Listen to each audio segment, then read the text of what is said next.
شلالا لالا شلالا.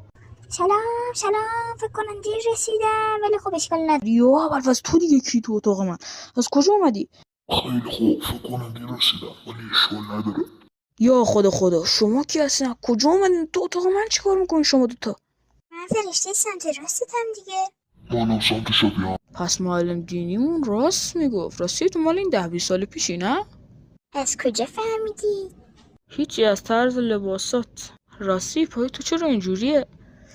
یادت اون روز که ماشین باباتو خراب کردی گفت میخوام باورم بکنی که گفتی نه پول مکانیکو بده من درستش میکنم، اون موقع هم بسم الله گفتی اون کارم چون اون کار بد بود من باید اونجا بودم، ولی بسم الله گفتی من خواستم بیام خوردم تو دیوار، بسم الله افتادم تو جو پام شکست.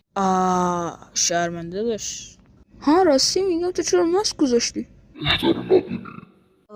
باش، من فکر کنم اینا الکی هن. بگو ببینم تو باور داشتی اینا رو؟